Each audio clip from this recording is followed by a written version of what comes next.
when I look at reparations, I look at it from the human and economic as well as environmental systems that require forms of repair through sort of community intervention, right? So we're looking at communities in particular that have been marginalized through various kinds of environmental crises and environmental calamities.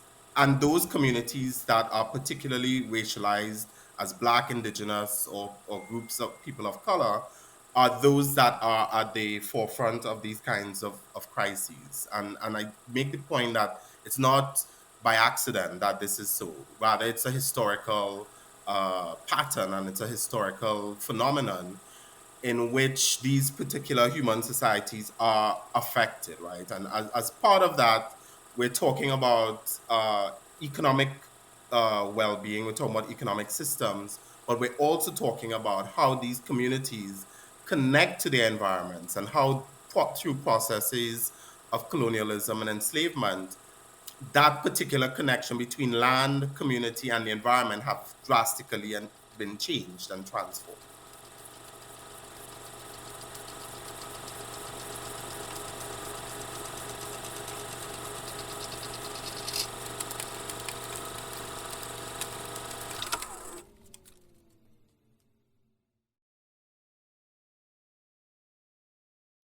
So reparations come in the form of sort of, we're talking about both economic resources, right? But we're also talking about other types of resources that communities need, sort of technologies, they need sort of mechanisms for solidarity and support and mutuality and to improve their sort of relationship between themselves as human beings, but also between the environment and them.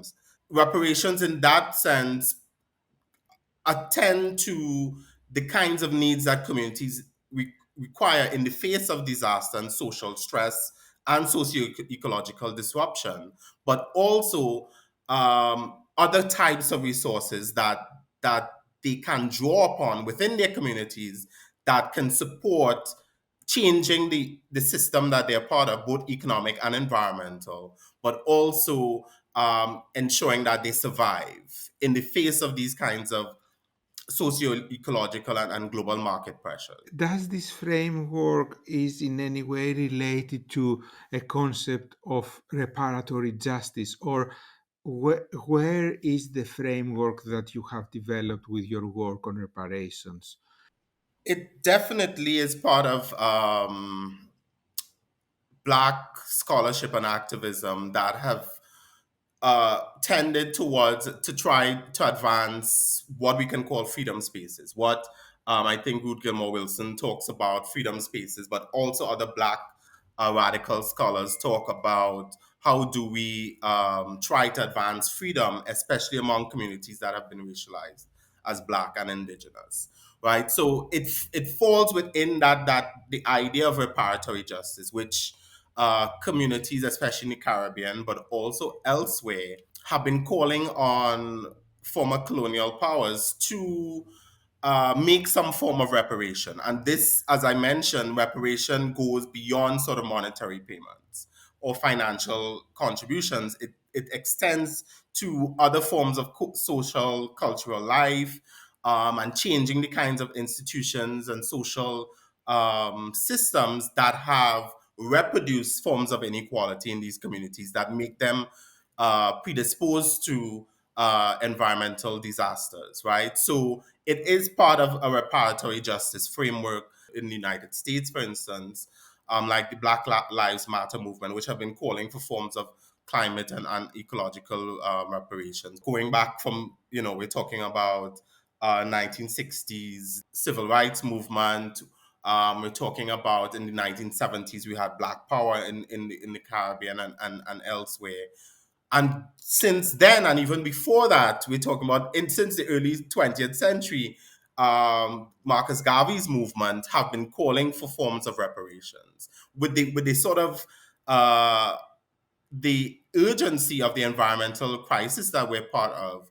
I think climate and forms of ecological reparations are actually central to those conversations, and it continues those very earlier movements and discussions that have happened both in academia, but especially in activist uh, communities.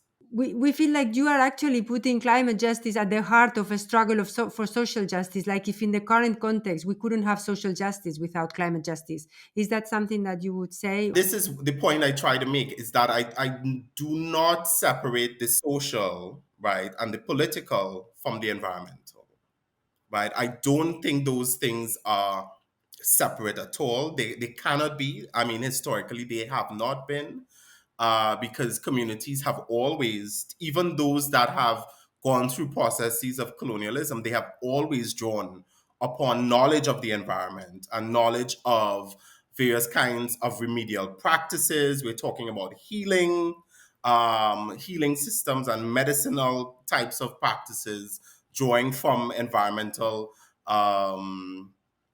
elements in order to sort of make those living through kinship, through rituals, and through religious kinds of practices.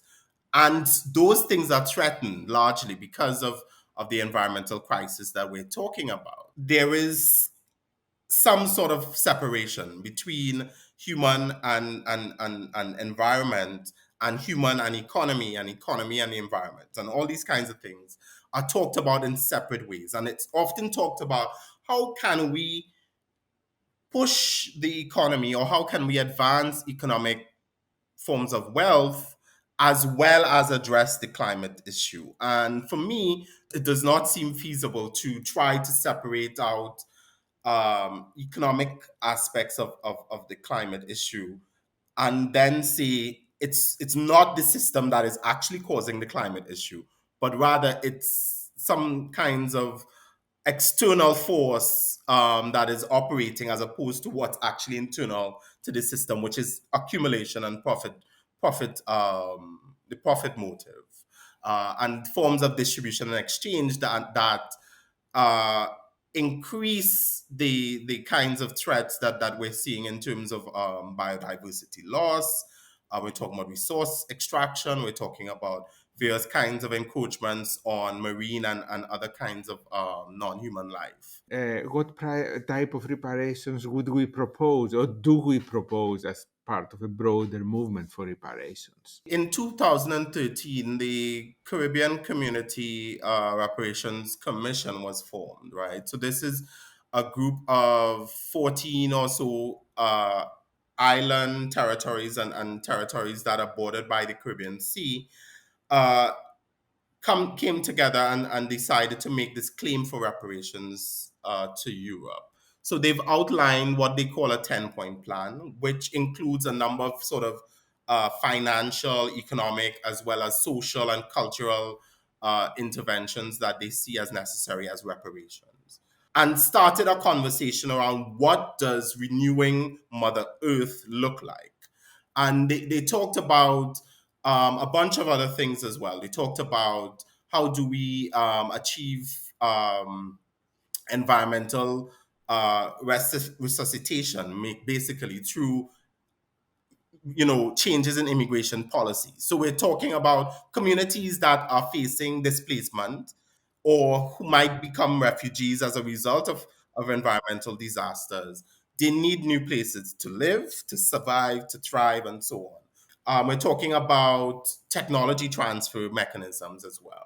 We're talking about levers for changing the international financial system as it is, right? So, because the international financial system is set up in a way that continues to dispossess these communities that themselves are environmentally vulnerable, uh, what happens is, when there's an environmental disaster, those communities are actually seen as spaces in which green accumulation. I think communities need resources, right? They require resources in order to do what they need to do. They need food, they need water, they need shelter when there's an environmental crisis. That has to come from some source in terms of the actual economic resources that we require. And how I'm looking at it is that it has to come from the states and corporations and financial institutions that have created the current crisis that, ecological and environmental crisis that we are part of, right?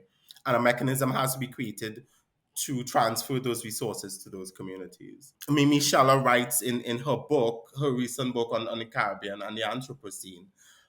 In Haiti, they have used sort of decentralized water systems that are not part of the kind of capitalist accumulation or profit driven commodified water system, right? That has often been, it has been often been marginal to those kinds of systems. So I'm talking about technologies, we're talking about epistemic frameworks and understandings and perspectives. We're talking about how do communities build solidarity to repair, both sort of internally, psychological, we're talking about social, we're talking about, repair community kinship ties and so on that have been destroyed or eviscerated due to market pressures and so on.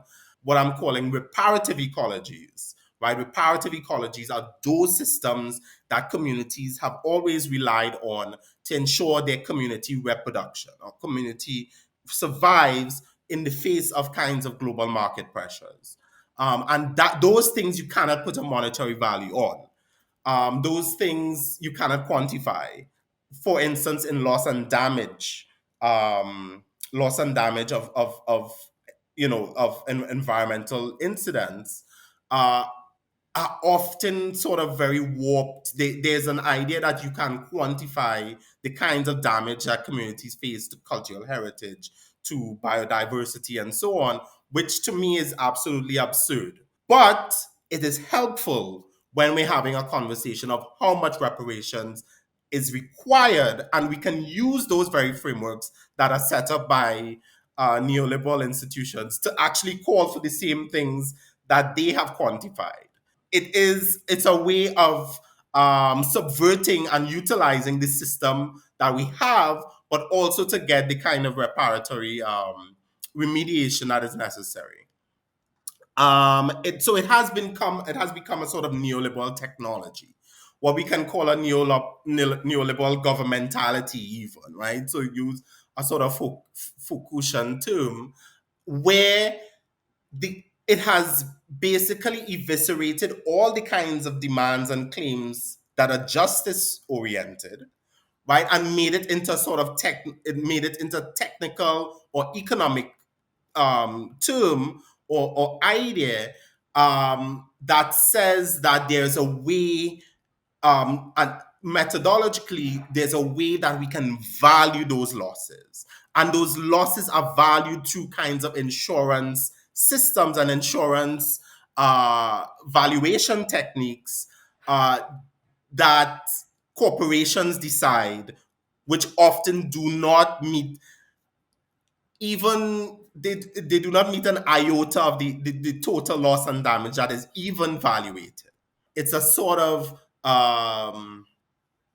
idea, one that has not been operationalized to the extent that there's a financial stream at an international level, but also it has just become a way for corporations to get in on the game.